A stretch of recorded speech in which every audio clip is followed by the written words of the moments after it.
No fue una ejecución, fue una revelación. El Gólgota no fue solo una colina, fue el eje de todos los mundos, un altar vivo donde el Cristo se ofreció entero, sin palabras y con todo su ser. Ese día el cielo se nubló, la tierra crujió, el tiempo se detuvo. Y mientras las masas gritaban, el Verbo se alzaba como un rayo de luz clavado en la materia, porque no vino a evitar la muerte, vino a atravesarla para abrir una puerta en cada alma.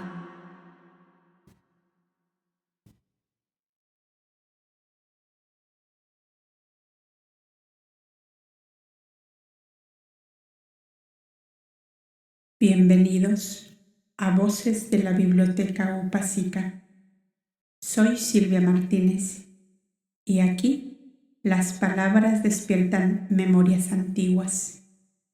Exploramos sabiduría ancestral, luz interior y mensajes para el alma. Suscríbete y acompáñame en este viaje sagrado. Comenzamos.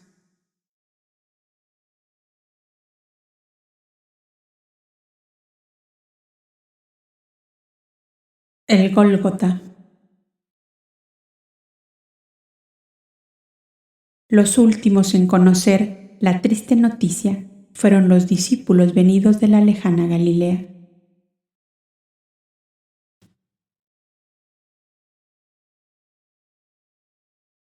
La promesa de Yahshua, hecha esa misma noche a María de Magdalo, de que antes de ponerse el sol, él sería libre, les mantuvo arrullados por la esperanza, hasta que llegó Nicodemus desolado, pálido como un muerto, a llevarles la dolorosa verdad. La dolorida madre del mártir, como la estatua viva de la angustia, no se movió ni para exhalar un grito en aquel terrible momento. El supremo dolor de su alma parecía paralizar todos sus movimientos. Se sentía morir junto a él y esperaba la muerte en una quietud que espantaba. Los discípulos se volvieron contra la castellana de Magdalo para increparla duramente por el engaño que les había hecho. «Tú siempre viendo visiones», le decía Juan, con su voz entrecortada por los sollozos. «Algún mal genio se te presentó, mujer, para engañarte y lo tomaste por el maestro», decíale Tomás ásperamente. Una tempestad de censura se levantó contra ella, que anonadada y sin comprender lo sucedido, se apoyó contra el marco de la puerta para no caer. Sentía que todo daba vueltas alrededor suyo y un temblor convulsivo estremecía su cuerpo. La dulzura de Pedro volvió en su ayuda. «No habléis así, sin saber lo que decís. No es justo perder del todo la esperanza. Si, como dice Nicodemus, el príncipe Judá manda la guardia, me parece que no será para llevar al maestro a la muerte. ¿Qué sabemos nosotros de la forma en que él subirá a su reino?» Estas palabras de Pedro calmaron, aunque levemente, la agitación de todos aquellos amigos del maestro, que en número mayor de 100 se hallaban en aquel recinto. Allí estaba Felipe, el griego como le llamaban, y debido a su temperamento vivo y ardiente, fue uno de los primeros en reaccionar y dijo resueltamente: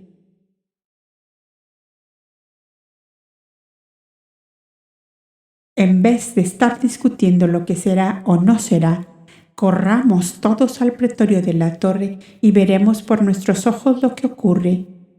Más tardaron en oír estas palabras que en salir corriendo en revuelto montón hombres, mujeres y niños. A los pocos pasos andados en la calle se encontraron con Boanerges, que venía sin aliento, corriendo a todo lo que le daban sus pies. Le llevan ya por la calle de Jope al monte de las Calaveras.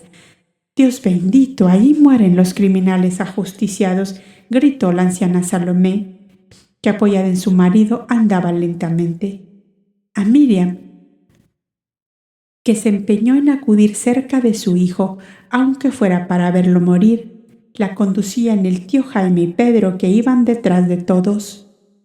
Juan, Boanerges, María de Magdalo y sus compañeras, Felipe con el huérfano Policarpo, los hijos de Ana y Gabes, Marcos y Ana de Nazaret, todos jóvenes, tomaron la delantera y corrían agrupados como bandadas de pájaros asustados por la proximidad de la tormenta.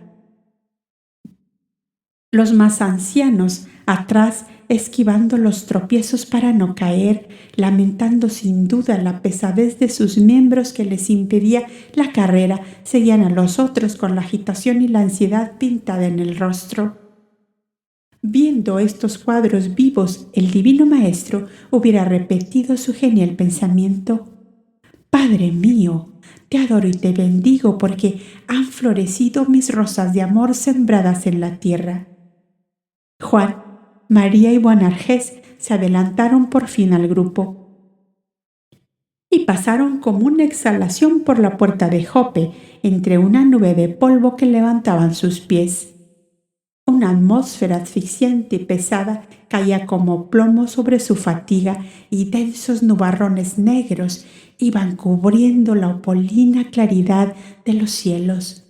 Multitudes de gentes a las que llegaba tardía la noticia de quién era uno de los ajusticiados aquella tarde, asomaba de todas las encrucijadas de las calles y llegaba por todos los caminos. Si él ha devuelto la vida a los muertos y curado leprosos y ciegos de nacimiento, es el Mesías anunciado por los profetas. Él no puede morir, no morirá jamás, porque Jehová mandará a sus ángeles que le arranquen de sus verdugos. Todos estos comentarios hacía gritos la multitud, corriendo hacia el monte de las Calaveras, donde esperaban presenciar el más estupendo de los prodigios del Cristo. Cuando el primer grupo de nuestros amigos galileos dio vuelta al recodo de un árido barrancón cubierto de ramas secas, se les presentó como pintado sobre la negrura del cielo tormentoso el más terrible cuadro que pudieran presenciar sus ojos. Yahshua, el dulce maestro a quien venían buscando, suspendido de un madero en cruz, en la cúspide del monte, entre dos ajusticiados que debían morir con él.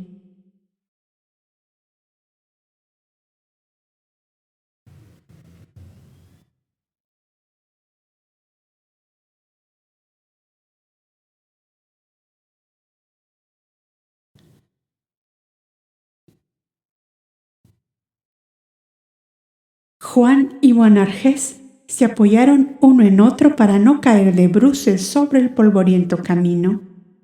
María de Magdalo se estremeció toda en una violenta sacudida que casi la tiró a tierra. «¡Señor!», gritó con suprema desesperación y echó a correr nuevamente como si un vértigo de locura se hubiera apoderado de ella. Subió jadeante la montaña de la tragedia y fue a caer como un harapo al pie del madero, donde iban cayendo lentamente hilos de sangre de los pies y manos del mártir.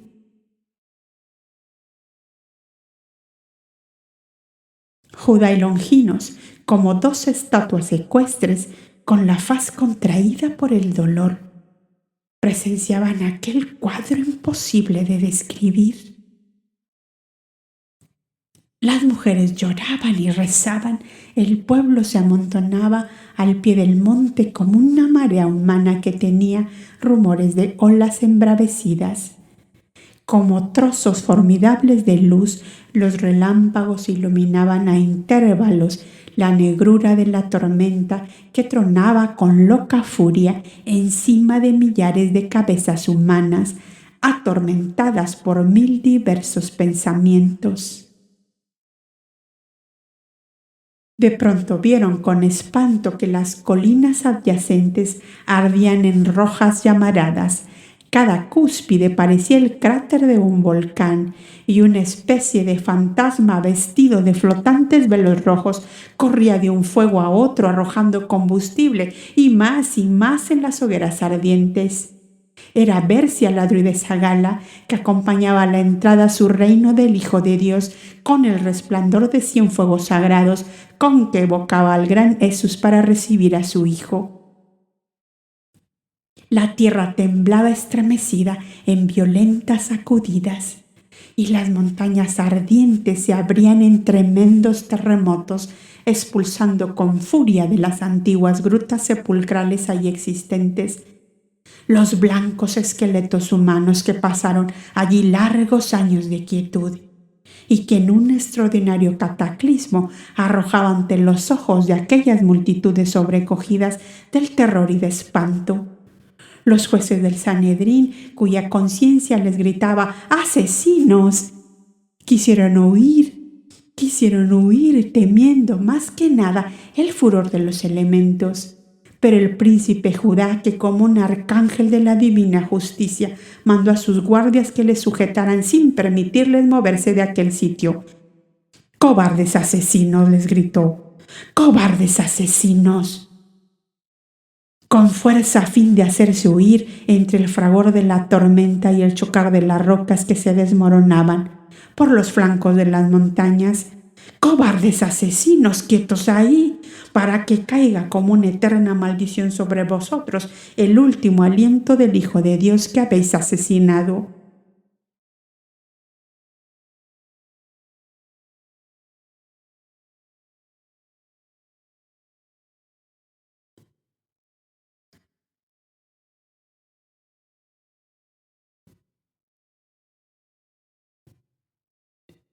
Un pavoroso silencio se fue haciendo poco a poco, solo interrumpido por los sollozos de las mujeres y las plegarias de la muchedumbre, que al pie del trágico monte veía, sin poder creerlo, como una escultura de marfil suspendida entre el cielo y la tierra, al profeta de Dios, que unos días antes había entrado a Jerusalén entre hosanas de gloria y aclamaciones de triunfo y de amor. En la agitación y suprema ansiedad en que todos estaban sumergidos como infelices náufragos en un mar tempestuoso, habían olvidado por completo a los fieles ancianos que acompañaron al Verbo de Dios desde la cuna. Eliacín y Cipro pensaron en ellos, y en modestas literas cubiertas llevadas por una veintena de criados les condujeron al monte del sacrificio, donde el Hijo de Dios, el dulce Yahshua, que tuvieron de niño en sus brazos, entregaba su vida en el altar santo del amor fraterno.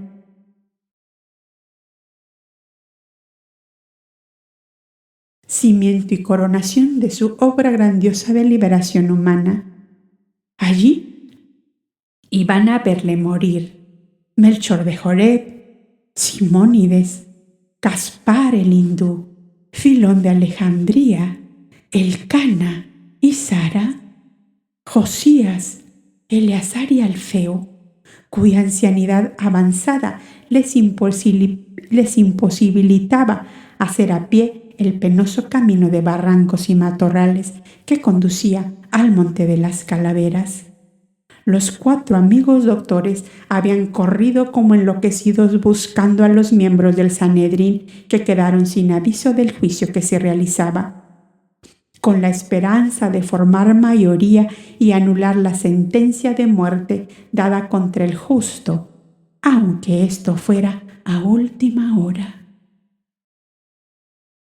Pero sufrieron la decepción de la cobardía en casi todos ellos, que mirando más la propia conveniencia que la vida del prójimo, no tuvieron el valor de oponerse frente al pontífice Caifás ni a los jueces, doctores y sacerdotes que habían condenado al profeta de Dios. Nosotros no le hemos condenado, contestaban cobardemente. Allá ellos con esa muerte. Pero vuestra cobardía os hace cómplices del delito, les dijo José de Arimatea. Al negaros a intervenir, añadió Nicodemus, dejáis el campo libre para que el crimen sea consumado. Levantaré contra vosotros, gritó fuera de sí Gamaliel, a toda la juventud del gran colegio, que os arrojarán en las aulas las tablillas a la cabeza y os gritarán: no queremos verdugos ni asesinos para maestros.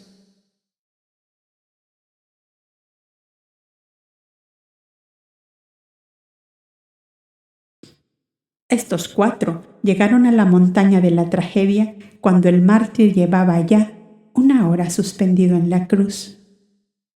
Tanto ellos como la triste procesión de los ancianos se vieron en grandes dificultades para llegar al pie de la montaña, debido a los enormes trozos de roca y de tierra que el terremoto había arrojado sobre todos los senderos que conducían a ella. Era la madre del mártir, el imán que atraía a todos sus amigos y discípulos, y la dulce mujer sentada sobre una roca, con la mirada fija en su hijo, parecía no darse cuenta de que era el centro de toda la piedad y de todo el amor, de los que amaron al Cristo por encima de todas las cosas. La humana personalidad del mártir se agotaba visiblemente con la pérdida de sangre y la pesadez de la atmósfera, ardiente como una llama. Los ojos de sus discípulos, amigos y familiares lo abrazaban con sus miradas llenas de ansiedad y desesperación, esperando en vano que una palabra suya se abrieran los cielos y legiones de arcángeles justicieros bajaran como enjambre de pájaros luminosos para arrancar al ungido de su patíbulo infame. Pero el alma del Cristo flotaba sin duda por horizontes lejanos. Su clarividencia les presentó con vivos colores las consecuencias del crimen que los dirigentes de Israel cometían, porque su voz doliente exhaló un gemido como un sollozo para decir: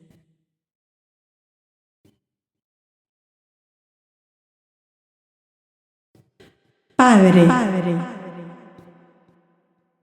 perdónalos, porque no saben lo que hacen.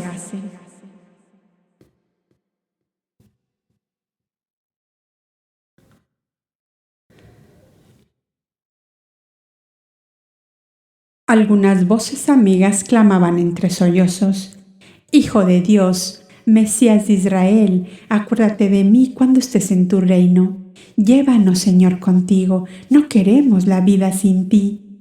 Hasta los elementos estallan de furor contra los verdugos del Hijo de Dios. Pero estas y otras frases, al igual que las plegarias y los llantos, se perdían entre el estampido de los truenos, el chocar de las piedras que saltaban a gran distancia y el crepitar de las ramas que los fuegos sagrados de Bercia iban reduciendo a cenizas. Un jinete de turbante y manto blanco que el viento agitaba como alas que volasen desesperadamente, se apeó al pie de la montaña y fue a caer de rodillas en lo alto de la explanada donde habían levantado los cadalsos. Levantó su mirada a los cielos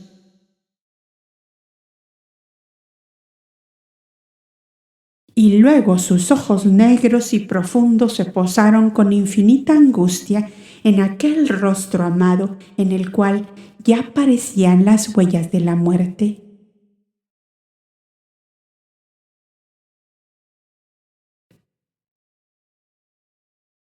Era el chief Hilderín, que acababa de llegar de Jericó, a donde le llevaron la terrible noticia cuando se disponía a entrar con sus valientes jinetes árabes para proclamar al ungido del Señor como rey de Israel.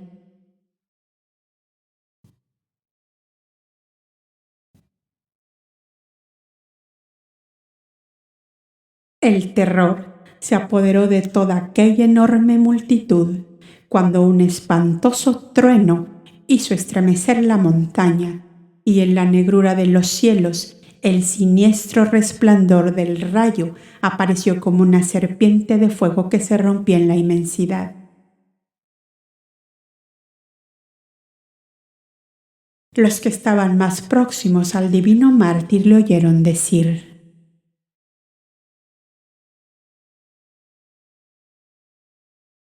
Padre mío, recibe mi espíritu. Todo fue consumado.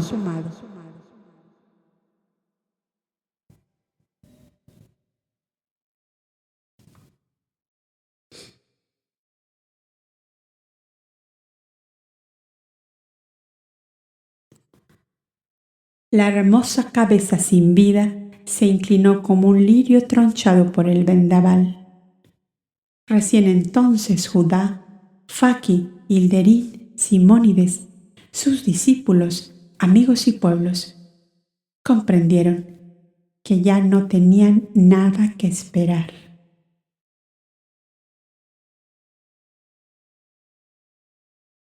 Entonces se desató como un huracán el furor de Judá, de Faki, de Hilderín, de Bersia, que había subido con los suyos con hachones ardientes para iluminar las tinieblas.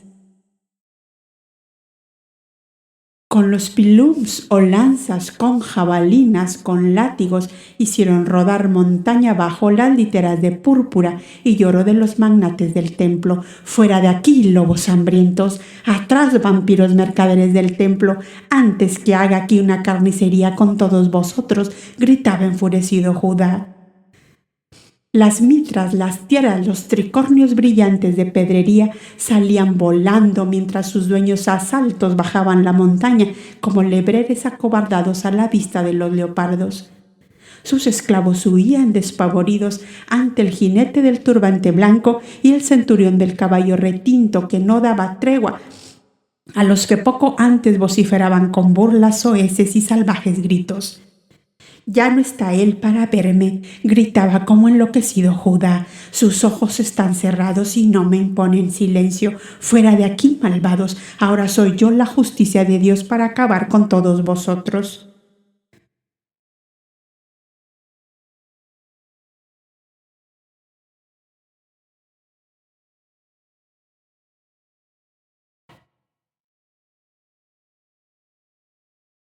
Bersia, la druidesa Gala, había hecho un imponente fuego sagrado al pie de la montaña trágica, con las literas y púrpuras sacerdotales y las zarzas secas de los barrancos. ¿No era aquel árido peñasco un altar en que había sido inmolado el hombre luz, el hijo del gran Jesús?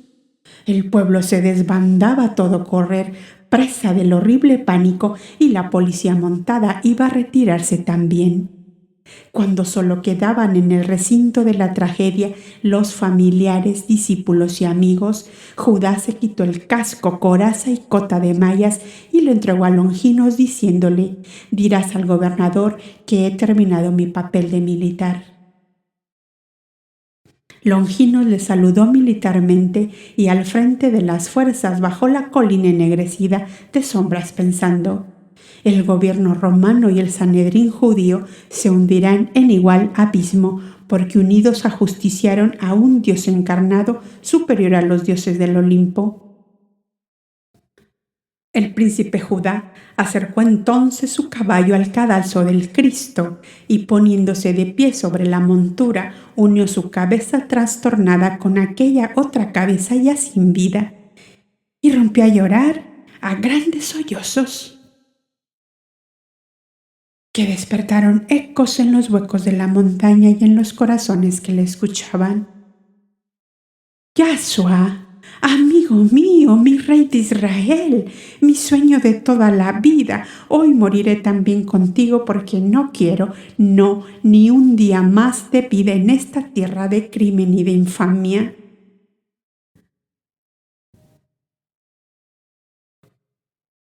Faki vio brillar en su diestra un pequeño puñal.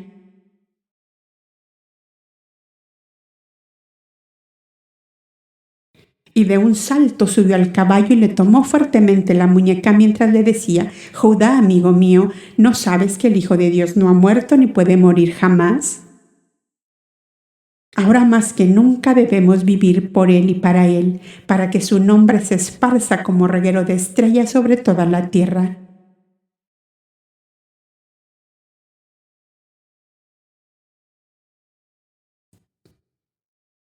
Un temblor nervioso se apoderó de Judá, que sintiendo que todas sus fuerzas le abandonaban, se dejó caer en los brazos de Faki. Y unos momentos después, el noble y valiente príncipe Judá se hallaba tendido sobre una manta al pie del patíbulo en que había muerto su rey de Israel. La violenta crisis le produjo un pesado letargo. Pequeños bultos sombríos se veían aquí y allá, y entre aquellas tinieblas ni aun los amigos se reconocían.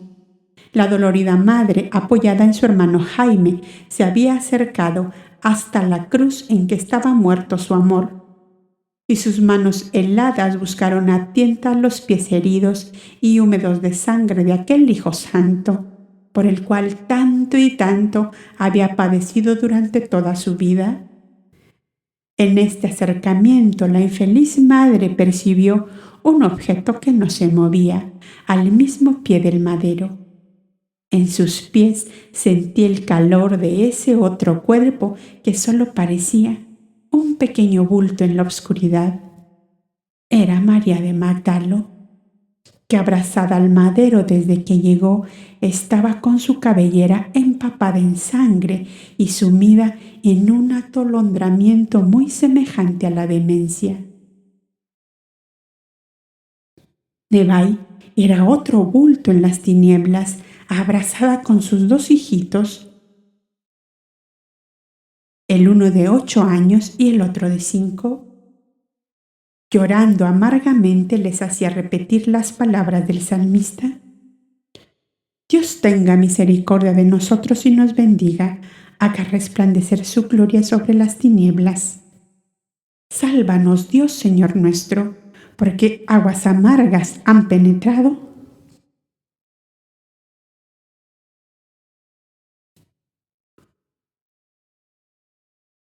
hasta el fondo del alma. Oh Jehová, a ti clamamos, escucha esta voz que te invoca. Elevada sea mi oración delante de ti como un perfume, y el don de mis manos como la ofrenda de la tarde. Los moradores de la apacible Betania, Marta, Lázaro y la pequeña María, habían llegado los últimos como para recoger en sus corazones, llenos de angustia, las postreras palabras del mártir. Padre mío, recibe mi espíritu. Todo fue consumado.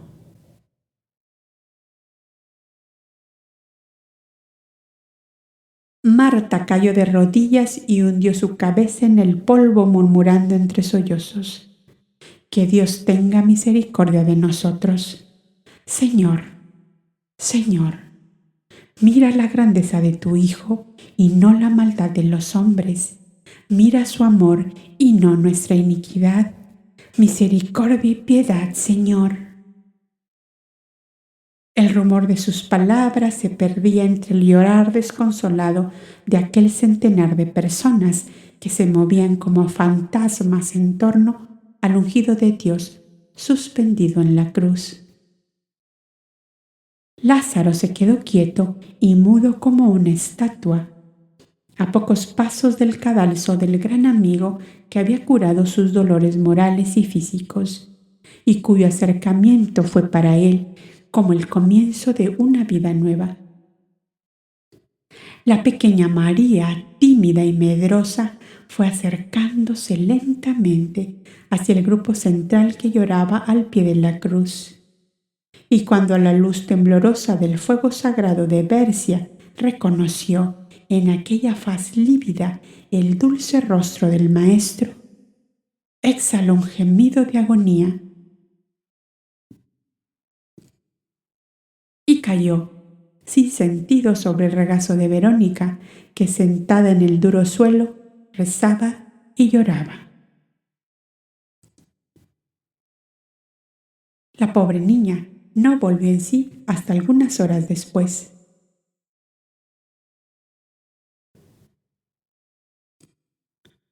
José de Arimatea y Nicodemos habían vuelto a la ciudad a pedir al gobernador el permiso necesario para bajar al maestro del madero y darle sepultura esa misma noche, en vista de que al siguiente día no permitía la ley hacer ese trabajo.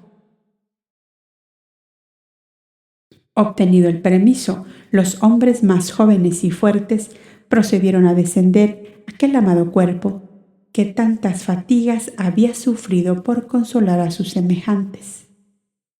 Melchor y Gaspar, previendo aquel momento, habían traído en sus literas las vendas y lienzos de lino exigidos para la inhumación. Con los asientos de las literas en que fueron conducidos los ancianos, se formó un estrado cubierto con un blanco lienzo y allí depositaron a Yasua muerto.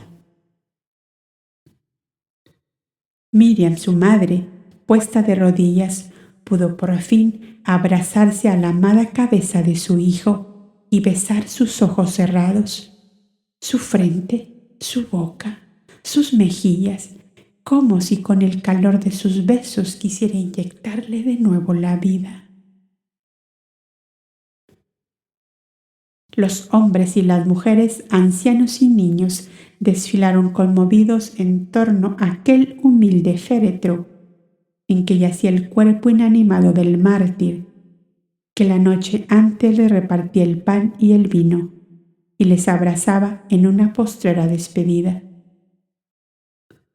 Sus últimas palabras resonaban en las almas doloridas como los trenos dolientes del que parte para no volver.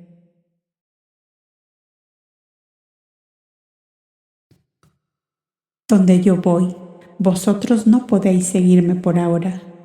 Os dejo mi último mandamiento, que os améis unos a otros como yo os amo.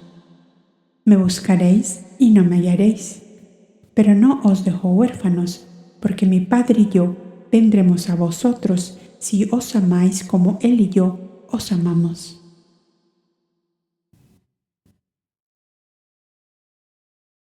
Pedro recordaba que había negado esa noche a su maestro y arrodillado a sus pies los besaba 1000 veces y los bañaba con sus lágrimas que parecían no agotarse jamás.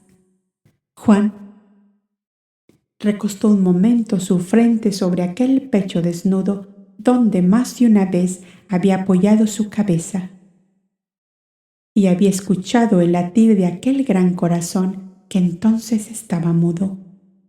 Elena y Noemí tuvieron la idea de cortar algunos rizos de la cabellera del profeta y repartirlos después en hebras de oro, como triste recuerdo de aquel ser tan querido, que no había sido solo el resplandor de un sol entre ellos, sino que había tenido vida de hombre. Les había amado como hombre y les había consolado como amigo y enseñado como maestro. El pensar que no le tenían ya más les enloquecía de angustia y nuevos coros de sollozos ahogados despertaban ecos en la montaña sombría, donde el fuego sagrado de la druidesa Gala daba reflejos de oro y sangre a la dolorosa escena final. Los 10 hombres más ancianos de aquella fúnebre reunión se encargarían de ungir el cadáver con los óleos aromáticos de costumbre y envolverlo en el sudario espolvoreado de incienso, mirra y aloe. Gaspar, Melchor, Filón, Elcana, Josías, Alfeo, José de Arimateo, Pedro, Simónides y el tío Jaime. La dulce madre ungió la cabeza de su hijo con los raudales de su llanto inconsolable y la cubrió con el velo blanco que se quitó de la suya. Los discípulos jóvenes habían explorado las inmediaciones de la montaña a la luz de las antorchas en busca de una gruta nueva que un familiar de José de Arimatea había adquirido y arreglado para sepultura de los suyos. Sobre un lecho formado con 20 brazos unidos por las manos, los hombres jóvenes condujeron el cadáver a esta sepultura provisoria, ya que la noche les impedía llevarlo al panteón sepulcral de David, sobre el cual tenía derechos hereditarios el príncipe Salún de Lojes. Conduciendo a su gruta sepulcral el cadáver de Yashua, que había soñado con la igualdad humana, vemos las manos unidas de príncipes, pastores, jornaleros, doctores y hasta un esclavo.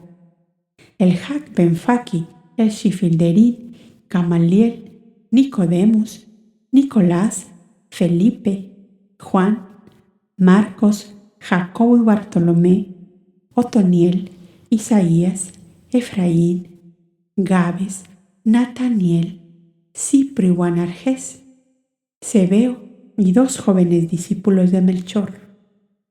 Los hombres de edad seguían el cortejo fúnebre, recitando los trenos de Jeremías y llorando silenciosamente.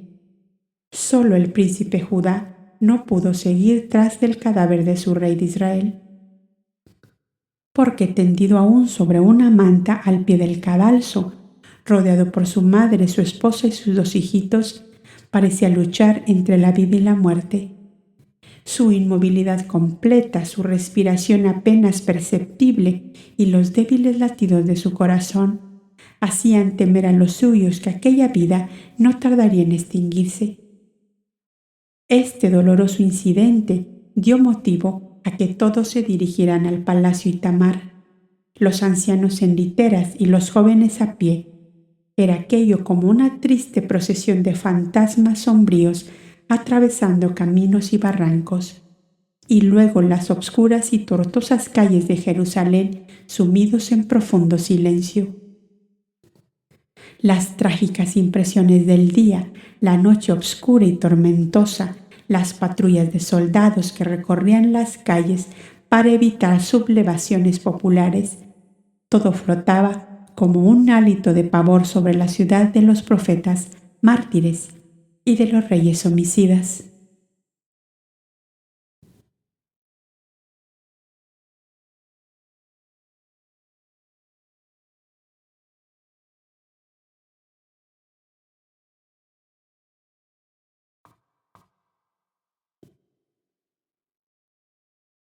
Murió en silencio, pero su silencio habló más fuerte que todos los profetas.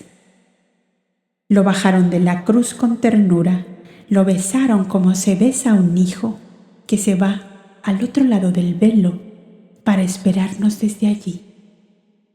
La tierra no volvió a ser la misma, Jerusalén no volvió a respirar igual, porque donde cayó su sangre nació un reino, y donde cerró los ojos se abrió el alma del mundo.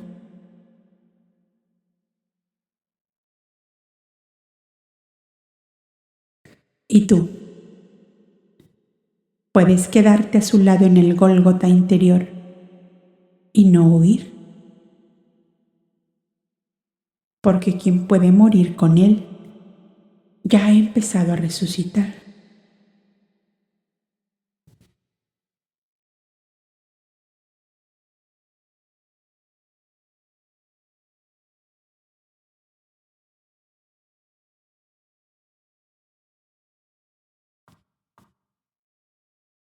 Correspondencias arqueológicas y tradicionales. Este capítulo representa el punto más alto del misterio crístico. No es un final, es una transfiguración. El Gólgota es el centro invisible del mundo. Allí se alza la cruz como eje entre cielo y tierra, espíritu y carne, tiempo y eternidad. Es el templo viviente donde el Verbo se sacrifica por amor.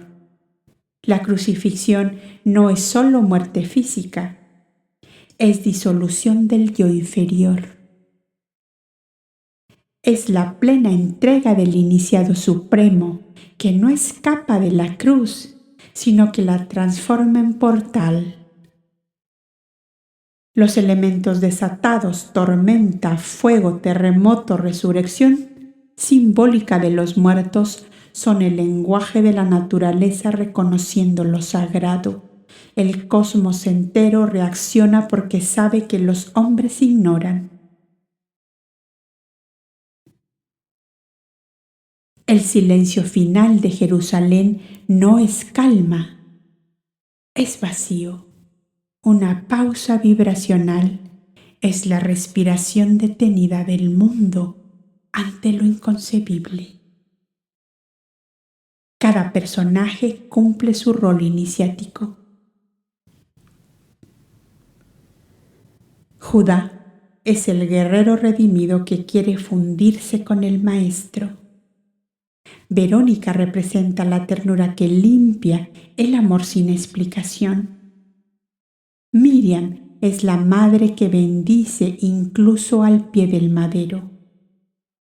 Faki sostiene la fuerza silenciosa del alma fiel. Pedro, Juan, Elena, Noemí, los testigos del umbral.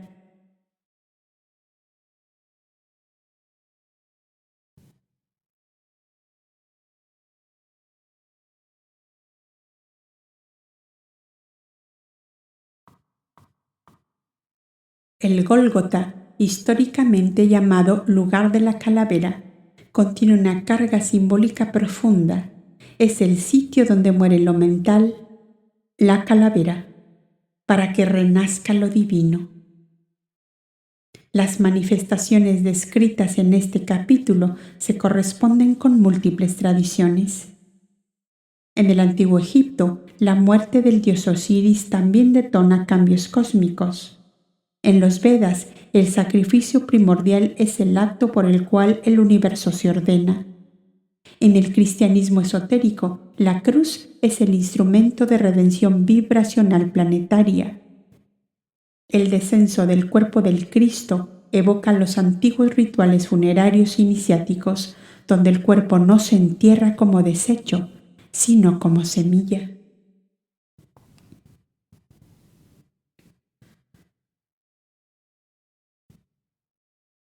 Puente con la historia sagrada.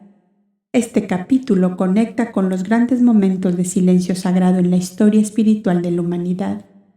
Cuando Moisés cubre su rostro ante la zarza, cuando Elías escucha a Dios en el murmullo, cuando Buda se sienta bajo el árbol sin hablar, cuando el Maestro en la cruz no maldice, sino que perdona. La cruz del Cristo no es objeto de culto, es arquetipo de transformación. Es el mapa que todo alma debe recorrer para pasar de criatura a hijo, del ego al verbo.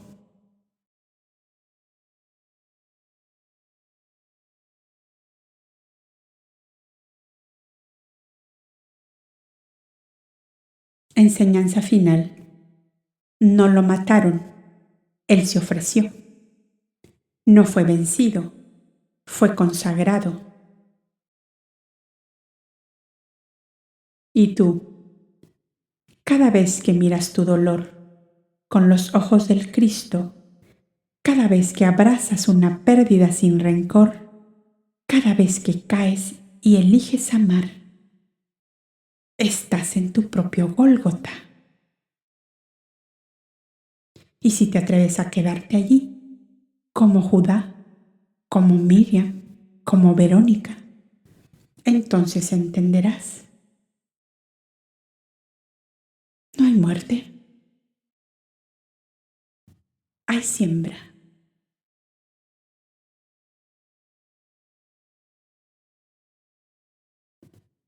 Y el reino no empieza el domingo, empieza el viernes. Cuando decides mirar la cruz y no huir.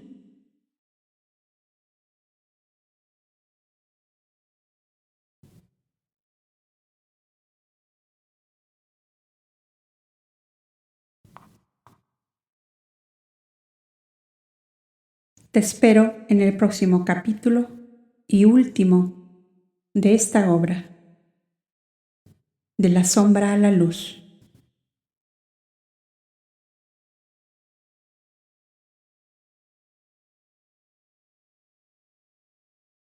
Gracias por compartir este instante de alma. Suscríbete, activa la campanita y acompáñanos en cada episodio o cada capítulo o cada libro narrado aquí. Y si deseas ir más profundo, únete como miembro de este canal. Hay contenido exclusivo para quienes sienten el llamado. Y como recordaba Madame Blavatsky, la mentira baja estrepitosamente por un plano inclinado, mientras la verdad sube penosamente cuesta arriba.